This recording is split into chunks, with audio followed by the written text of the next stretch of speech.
जय श्री कृष्णा। राधे राधे। आज हम सुनेंगे कार्तिक मास महात्म्य के 21वें और 22वें अध्याय की कथा। तो पहले 21वें अध्याय की कथा सुन लेते हैं। बोलिए विष्णु भगवान की जय हो। जब भगवान शिव ने जलंधर का वध कर दिया, तब ब्रह्मादिक सभी देवता नतमस्तक होकर भगवान शिव की स्तुति करने लगे। उन्होंने कहा, हे देवादिदेव, आप प्रकृति से परे परब्रह्म और परमेश्वर हैं। आप निर्गुण हैं, निर्विकार हैं और सबके ईश्वर होकर भी नित्य अनेक प्रकार के कर्मों को करते हैं। हे प्रभु, हम ब्रह्मा आदि सभी देवता आपके दास हैं। हे शंकर जी, हे देवेश, आप प्रसन्न होकर हमारी रक्षा कीजिए। हे शिव जी, हम आपकी शरण में हैं और हम आपकी प्रजा हैं और आप हमारी रक्षा कीजिए। नारद जी कहते हैं, जब इस प्रकार ब्रह्मादिक सभी देवता और मुनियों ने भगवान शंकर जी की अनेक प्रकार से स्तुति करके उनके चरण कमलों का ध्यान किया, तब भगवान शिव देवताओं को वरदान देकर वहीं अंतर्ध्यान हो गए। उसके बाद भगवान शिव का यशोगान करते हुए सभी देवता प्रसन्न मन से अपने अपने लोक को चले गए। भगवान शंकर के साथ सागर पुत्र जलंधर का युद्ध चरित्र पुण्य प्रदान करने वाला है और समस्त पापों को नष्ट करने वाला है। यह सभी सुखदायक और शिवजी को भी आनंददायक है। इन्हें पढ़ने या सुनने वाला सभी सुखों को भोग कर अंत में अमर पद को प्राप्त करता है। यहाँ पर कार्तिक मास महात्म्य के 21वें अध्याय की कथा समाप्त होती है। बोलिए श्री विष्णु भगवान की जय हो। अब सुनते हैं 22वें अध्याय की कथा। 22वें अध्याय में राजा पृथु नारद जी से पूछते हैं, हे देव ऋषि, अब आप कृपा करके मुझे ये बताइए कि वृंदा को मोहित करके विष्णु जी ने क्या किया और फिर वह कहाँ गए। जब देवता स्तुति कर मौन हो गए, तब शंकर जी ने सब देवताओं से कहा, हे ब्रह्मादिक देवताओं, जलंधर तो मेरा ही अंश था। उसे मैंने तुम्हारे लिए नहीं मारा है। यह तो मेरी ही सांसारिक लीला थी। फिर भी आप लोग सत्य कहिए कि इससे आप सुखी हुए या नहीं। तब ब्रह्मादिक सभी देवताओं के नेत्र हर्ष से खिल गए और उन्होंने शिव जी को प्रणाम करके विष्णु जी का वह सब वृतांत कह सुनाया जो उन्होंने बड़े प्रयत्न से वृंदा को मोहित किया था और वह अग्नि में प्रवेश कर परम गति को प्राप्त हुई थी। देवताओं ने यह भी कहा कि तभी से वृंदा की सुंदरता पर मोहित हुए भगवान विष्णु उसकी चिता की राख लपेटे इधर उधर घूमते हैं। अतः आप उन्हें समझाइए, क्योंकि यह सारा चराचर आप ही के अधीन है। देवताओं के मुख से सारा वृतांत सुनकर शंकर जी ने उन्हें अपनी माया समझाई और कहा कि उसी माया से मोहित विष्णु जी भी काम के वशीभूत हो गए हैं। परंतु महादेवी उमा, त्रिदेवों की जननी, सबसे परे वह मूल प्रकृति परम मनोहर और वही गिरजा भी कहलाती है। अतः विष्णु जी का मोह दूर करने के लिए आप सब उन्हीं की शरण में जाइए। शंकर जी की आज्ञा से सभी देवता मूल प्रकृति को प्रसन्न करने उनके पास चले। उनके स्थान पर पहुंचकर उनकी बड़ी स्तुति की। तब आकाशवाणी हुई कि हे देवताओं, मैं ही 3 प्रकार से 3 गुणों से पृथक होकर स्थित सत्य गुण से गौरा, रजोगुण से लक्ष्मी और तमोगुण से ज्योति रूप हूँ। अतः अब आप लोग मेरी रक्षा के लिए उन देवियों के पास जाओ, तो वे तुम्हारे मनोरथ को पूर्ण कर देंगी। यह सब सुनकर सभी देवता भगवती के वाक्यों का आदर करते हुए गौरी, लक्ष्मी और सरस्वती को प्रणाम करने लगे। तब सभी देवताओं ने भक्ति पूर्वक उन सब देवियों से प्रार्थना की। उस स्तुति से तीनों देवियां प्रकट हुई। सभी देवताओं ने प्रसन्न मन से निवेदन किया। तब उन देवियों ने कुछ बीज देकर कहा कि इन्हें ले जाकर बो दो तो तुम्हारे सब काम सिद्ध हो जाएंगे। ब्रह्मादिक देवता उन बीजों को लेकर विष्णु जी के पास गए और वृंदा की चिता भूमि में डाल दिया। उससे धात्री, मालती और तुलसी प्रकट हुई। विधात्री के बीज से धात्री, लक्ष्मी जी के बीज से मालती और गौरी के बीज से तुलसी प्रकट हुई। विष्णु जी ने जो ही उन स्त्री रूप वाली वनस्पतियों को देखा तो वे उठ बैठे। कामासक्त चित्त से मोहित होकर उनसे याचना करने लगे। धात्री और तुलसी ने उनसे प्रीति की। विष्णु जी सारा दुख भूलकर देवताओं से नतमस्तक हो अपने लोक वैकुंठ को चले गए। अब वे पहले की तरह ही सुखी होकर शंकर जी का स्मरण करने लगे। यह सब वृतांत भगवान शिव की भक्ति दिलाने वाला है। यहाँ पर कार्तिक मास महात्म्य के 22वें अध्याय की कथा समाप्त होती है। बोलिए श्री विष्णु भगवान की जय हो। अब हम सुनेंगे कार्तिक मास में दीप दान करने की कहानी। बोलिए विष्णु भगवान की जय हो। बहुत समय पहले की बात है। किसी नगर में एक व्यक्ति रहता था। बड़ा ही नास्तिक था। कभी भी भगवान की पूजा नहीं करता, कभी मंदिर भी नहीं जाता, किसी को एक पैसा तक दान में नहीं देता था। जीव हिंसा करने में हमेशा ही तत्पर रहता और जीव हिंसा करके ही अपने जीवन को यापन करता। शिष्टाचार से रहित जीवन व्यतीत करता। उसके दुष्कर्मों और दुर्व्यवहार के कारण उसकी जाति ने, बंधु बांधवों ने उसका त्याग कर दिया था। उसके घर वालों ने उसे घर से निकाल दिया। इस तरह से दुखी होकर वह व्यक्ति अपनी पत्नी के साथ वन में जाकर रहने लगा और पशुओं को मारकर अपना पेट पालने लगा। एक बार की बात है, वह जंगल से गुजर रहा था, तभी उसे वहां पर एक ब्राह्मण बेहोश पड़े दिखाई दिए। रास्ता भटके हुए उन ब्राह्मण को देखकर, उस निर्जन वन में बेहोश पड़ा देखकर उसे उन पर दया आ गई। उसने ब्राह्मण को उठाया और अपने घर ले आया। बड़े ही प्रेम से उसने और उसकी पत्नी ने बेहोश ब्राह्मण की बड़ी सेवा की। कुछ देर बीती, ब्राह्मण देव को होश आ गया। ब्राह्मण देव को होश में आया देखकर, सुख से बैठा देखकर वह और उसकी पत्नी बड़े प्रसन्न हुए। तब उनके पैरों को अपनी गोद में रखकर दबाने लगा और पैरों को दबाते हुए उसने कहा, हे मुनि श्रेष्ठ, आप कौन हैं? कहां से आए हैं और कहां जा रहे हैं? आप इस निर्जन वन में, पशुओं से भरे हुए घने वन में कैसे पहुंच गए? तब उसके प्रश्नों को सुनकर ब्राह्मण बोले कि मैं ब्राह्मण हूँ और प्रयाग जा रहा हूँ। रास्ता भटक गया हूँ, इसी कारण इस वन में चला आया। रास्ते में थकावट और प्यास के कारण मेरा सिर चकराने लगा और मुझे जोर से चक्कर आ गया। मैं बेहोश हो गया। उसके बाद से तो मुझे कुछ भी याद नहीं है। आप धन्य हैं, आपने मुझे जीवन दान दिया है। आपकी इस सेवा के बदले बताइए मैं आपके लिए क्या कर सकता हूँ? तुम दोनों पति पत्नी किस कारण से इस घने और निर्जन वन में रह रहे हो?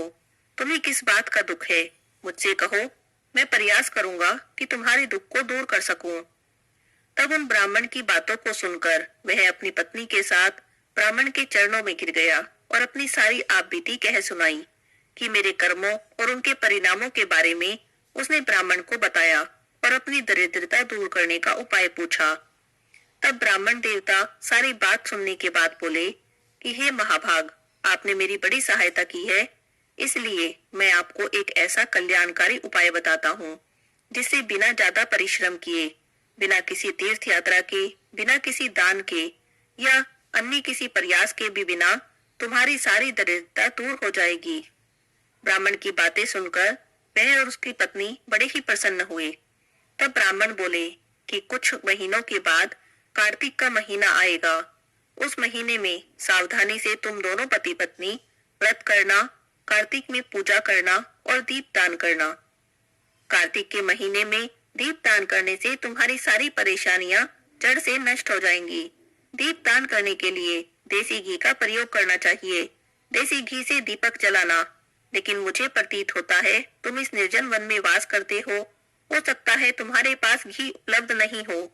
ऐसी स्थिति में तिल के तेल का प्रयोग करना चाहिए।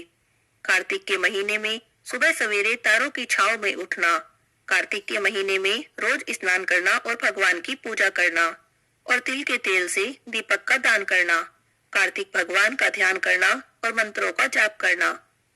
कार्तिक के महीने में भगवान विष्णु के दामोदर स्वरूप की पूजा की जाती है।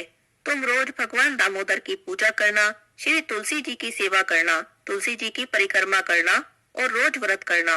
1 महीने तक कार्तिक मास में दीप दान करना। जो कोई 1 महीने तक पूरे मास के व्रत करता है, दीप दान करता है, श्री तुलसी जी की सेवा करता है, उसे माता लक्ष्मी का आशीर्वाद प्राप्त होता है और लक्ष्मी जी उसके घर में अपना स्थायी निवास करती है।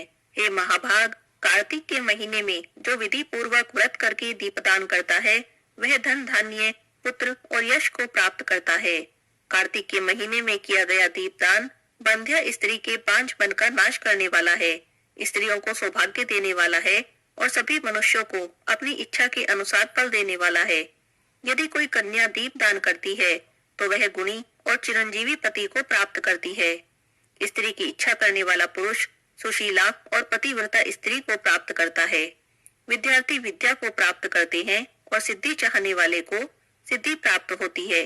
धन चाहने वाले को धन प्राप्त होता है और मोक्ष चाहने वाले को मोक्ष की प्राप्ति होती है।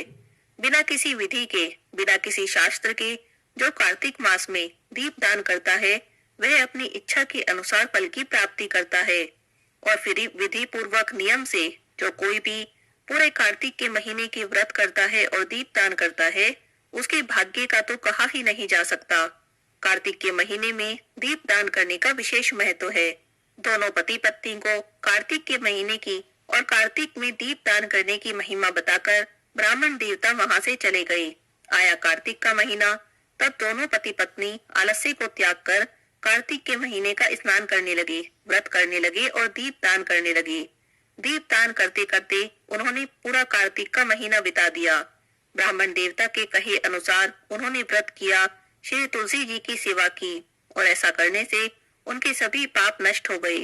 अंत समय आने पर वे स्वर्ग को गए। हे कार्तिक के ठाकुर, हे राय दामोदर, जैसे आपने उन दोनों पति पत्नी पर अपनी कृपा की, वैसे ही सब पर अपना आशीर्वाद बनाए रखना। कार्तिक मास में दीप दान करने वाले की, स्नान करने वाले की, व्रत करने वाले की सभी मनोकामनाएं पूरी करना। बोलिए श्री विष्णु भगवान की जय हो। अब सुनते हैं पीपल देवता की कहानी। बोलिए पीपल देवता की जय हो। किसी गांव में एक ब्राह्मण ब्राह्मणी रहते थे। ब्राह्मण का पीपल की सेवा का नियम था। ब्राह्मण देवता रोज पीपल देवता की पूजा करते, जल से सींचते और परिक्रमा करते, दिया जलाते और उसी के बाद कुछ भी अन्न जल ग्रहण करते। बिना पीपल की पूजा किए तो पानी की एक बूंद भी ग्रहण नहीं करते थे। इस तरह से पीपल देवता की पूजा करते करते ब्राह्मण को पूरा जीवन बीत गया। एक दिन पीपल देवता ने सोचा कि ब्राह्मण ने सारा जीवन मेरी सेवा की है, मेरी पूजा की है, मुझे इसे कुछ तो देना चाहिए। जब अगले दिन ब्राह्मण पीपल की पूजा करने के लिए आए, तब पीपल सींचकर परिक्रमा कर रहे थे, तो पीपल में से आवाज आई, तू मांग मैं देऊं, तू मांग मैं देऊं। ब्राह्मण ने आवाज सुनी तो चारों ओर देखने लगे कि आवाज कहां से आ रही है, पर उन्हें तो आसपास कोई भी दिखाई नहीं दिया। अब ब्राह्मण आश्चर्य में पड़ गए। इसके बाद तो रोज ऐसा ही होने लगा। जब भी ब्राह्मण देवता पीपल की पूजा करने जाते, रोज पीपल में से आवाज आती कि तू मांग मैं देऊं। यह सब देखकर ब्राह्मण घबराने लगे, क्योंकि उन्होंने सुन रखा था कि पीपल के पेड़ पर तो भूतों का वास होता है। तब उन्होंने सोचा कि कहीं ये आवाज किसी भूत प्रेत की तो नहीं। ब्राह्मण देवता घबराकर अपने घर आ जाते और घर आ जाकर भोजन भी नहीं करते। ऐसा कुछ दिन तक हुआ तो ब्राह्मणी ने देखा तो पूछने लगी कि ब्राह्मण देवता किस चिंता में बैठे हो, क्या बात है।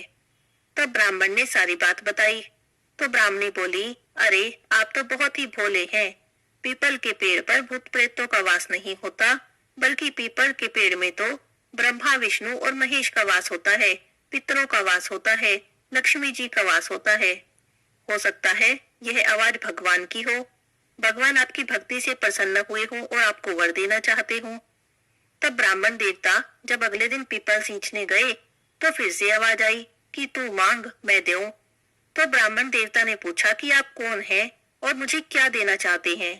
तब पीपल में से आवाज आई कि मैं पीपल देवता हूँ, तेरी पूजा से, तेरी भक्ति से बहुत प्रसन्न हूँ और तुझे कुछ देना चाहता हूँ, तू मांग ले। ब्राह्मण देवता बोले कि मुझे तो कुछ भी मांगना नहीं आता, मुझे नहीं पता कि क्या मांगना चाहिए। तब पीपल में से आवाज आई कि तुम अपनी पत्नी से पूछ लेना। ब्राह्मण घर आ गए। ब्राह्मणी कहने लगी, ब्राह्मणी से बोले कि तुम तो सही कहती थी, वह आवाज तो भगवान की सी थी, वे मुझे कुछ देना चाहते हैं, पर मुझे नहीं पता कि क्या मांगू। तो ब्राह्मणी बोली कि आप पीपल देवता से कहना कि मुझे 9 करोड़ की माया दे, 16 साल की काया दे, बेटा दे, पोता दे, पूरा परिवार दे, सारे सुख दे। तब ब्राह्मण देवता ने अपनी पत्नी की बात मानी और अगले दिन जब पीपल की पूजा करने गए और रोज की तरह से आवाज आई, तब ब्राह्मण ने वही बात कह दी जो ब्राह्मणी ने कही थी। ब्राह्मण ने पीपल देवता से कहा कि मुझे 9 करोड़ की माया दो, 16 साल की काया दो, बेटा दो, पोता दो, पूरा परिवार दो और सारा सुख दो। पीपल देवता सोचने लगे कि ब्राह्मण देखने में सीधा साधा था, कहता था मांगना नहीं आता है, पर सारी ही चीजें मांग ली। फिर बोले कोई बात नहीं, तूने जो जो मांगा है सब तुझे देता हूँ।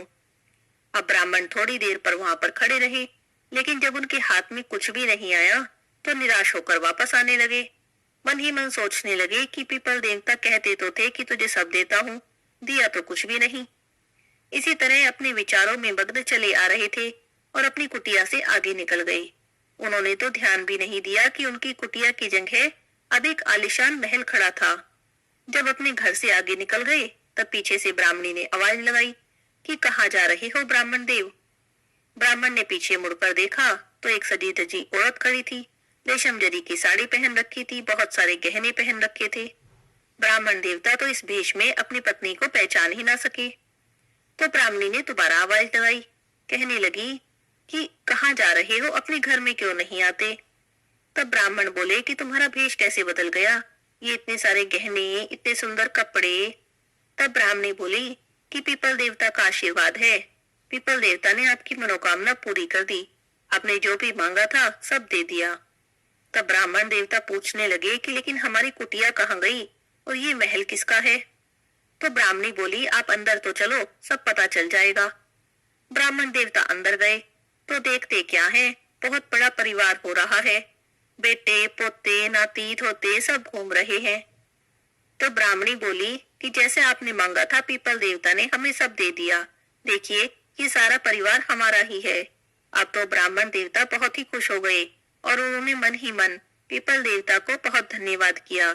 हे पीपल देवता, जैसे आपने ब्राह्मण की मनोकामना पूरी की, वैसे ही आपकी पूजा करने वाले, कथा पढ़ने वाले, कथा सुनने वाले सबकी मनोकामना पूरी करना।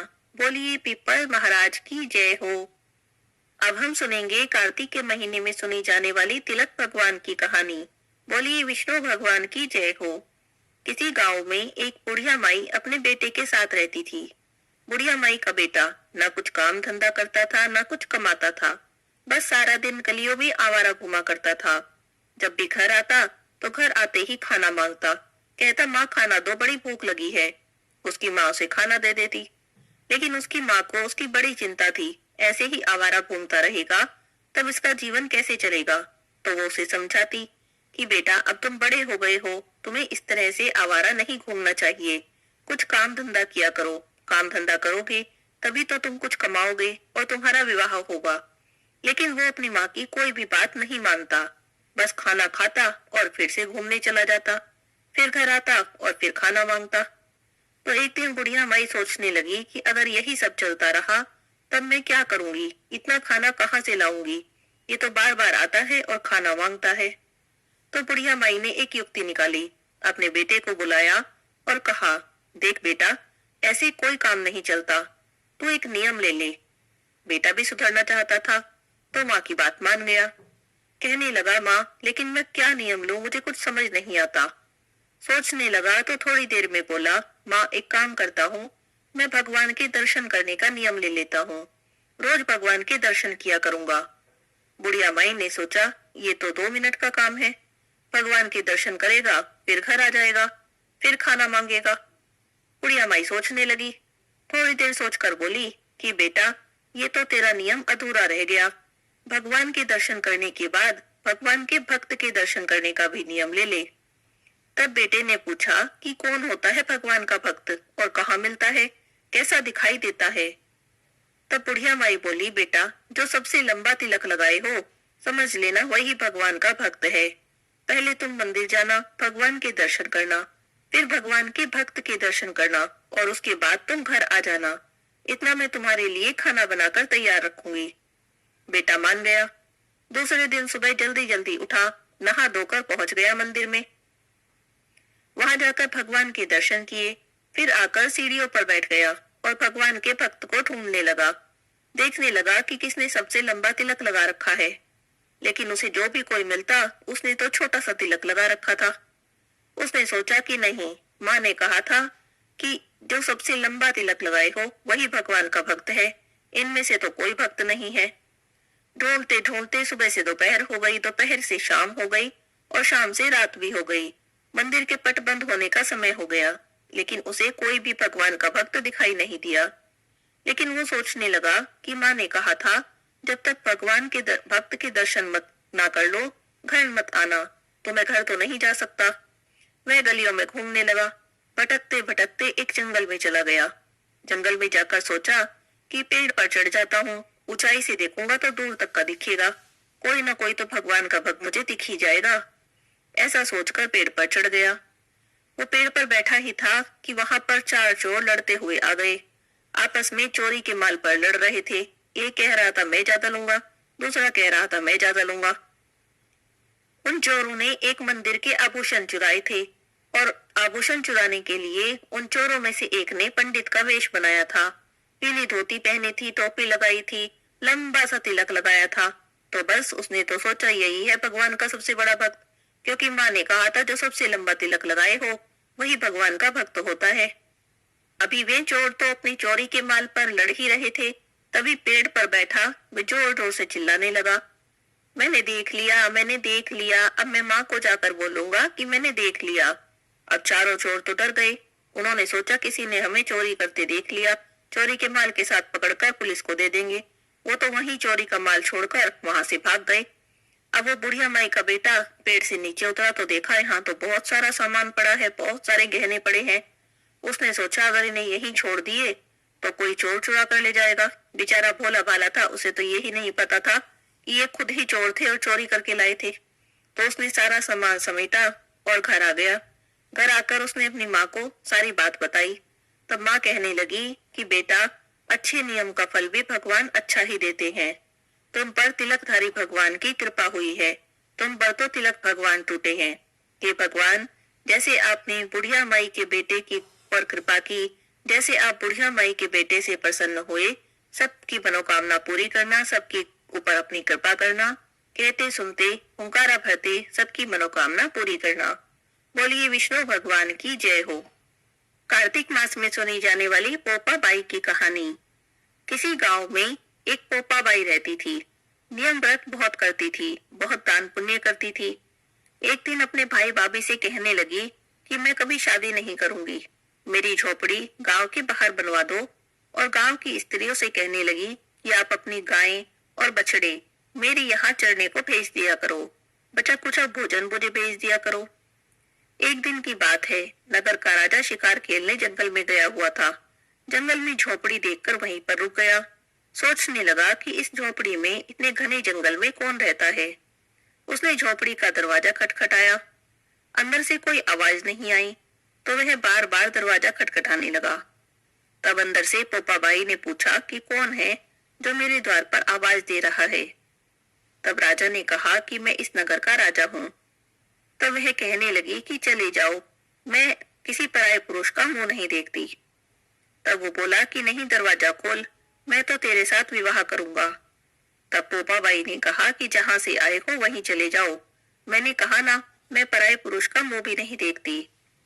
तब राजा जबरदस्ती पोपा बाई को उठाकर ले जाने लगा। रास्ते में पोपा बाई ने राजा को शाप दे दिया कि उसका सारा राजपाट नष्ट हो जाए। जब वह अपने नगर में पहुंचा तब उसने देखा कि उसका सारा राज्य नष्ट हुआ पड़ा है। तो रानियां कहने लगी कि इसको आप जहां से लाए हो वही वापस छोड़ आओ। जब राजा पोपा बाई को छोड़ने जाने लगा तब रास्ते में पाप की नदी आई। राजा उस पाप की नदी में डूब गया। पोपा बाई धर्मराज जी के पास पहुंची तो धर्मराज जी ने पोपा बाई को स्वर्ग का राज दे दिया। एक बार एक सेठ सेठानी मृत्युलोक से स्वर्गलोक में गए। प्रवेश करने के लिए स्वर्ग का द्वार बंद देखकर उन्होंने धर्मराज जी से द्वार खोलने की प्रार्थना की। तब धर्मराज जी कहने लगे कि मैं इस द्वार को नहीं खोल सकता हूँ, इस द्वार पर तो पोपा बाई का राज है।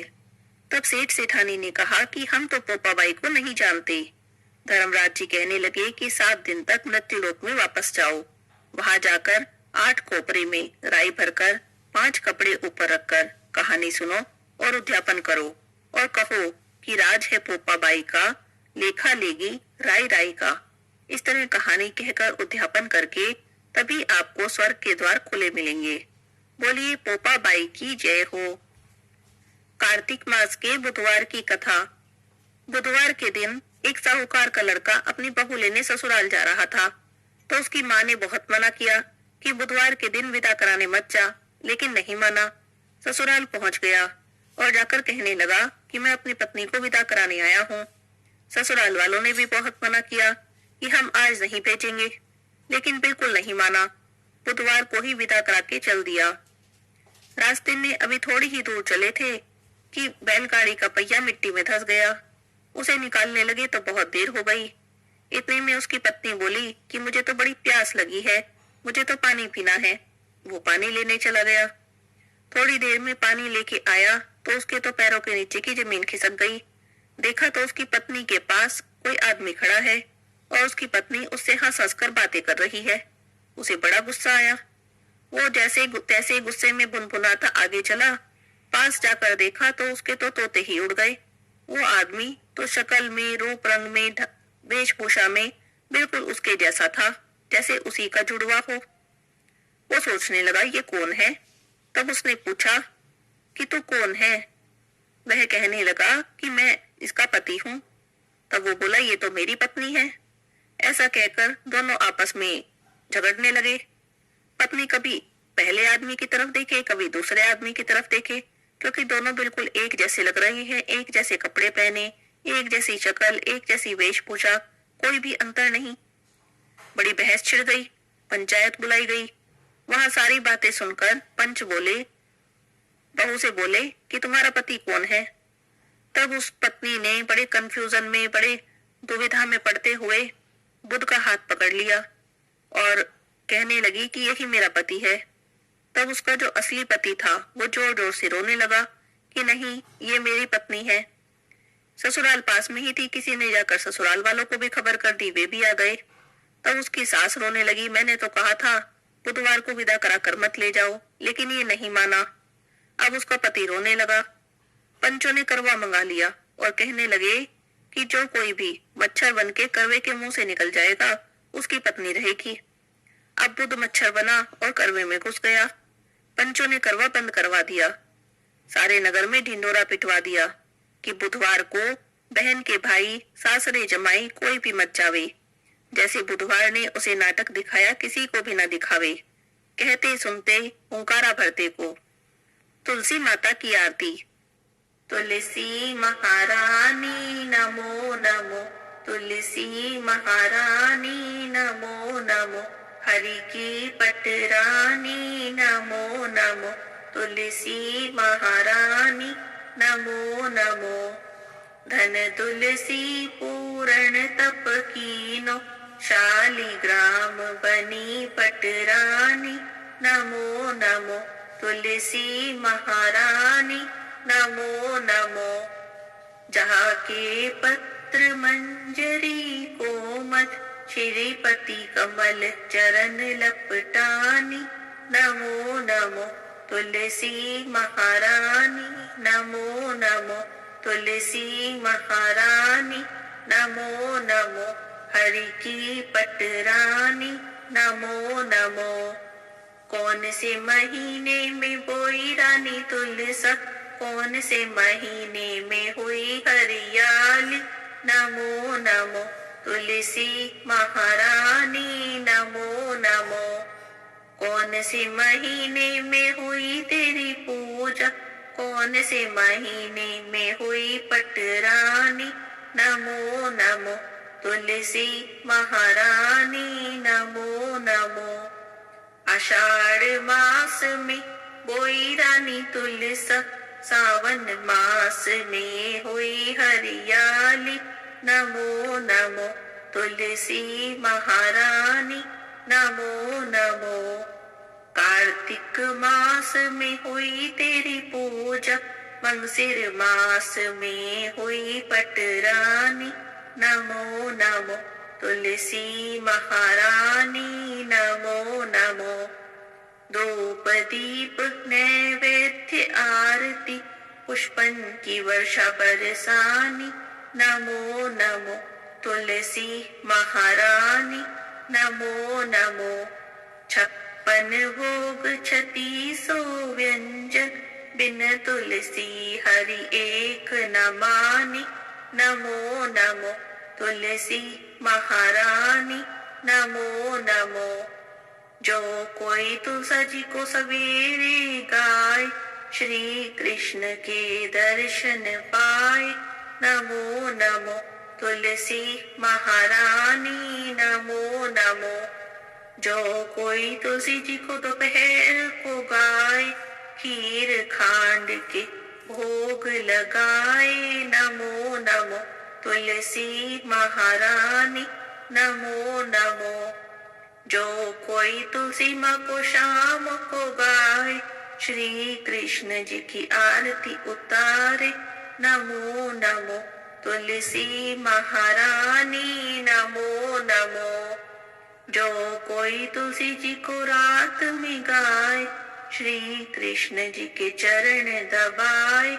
नमो नमो तुलसी महारानी, नमो नमो। सभी सखी मैया तेरो यश गावे, भक्ति दान दीजो महारानी। नमो नमो तुलसी महारानी, नमो नमो।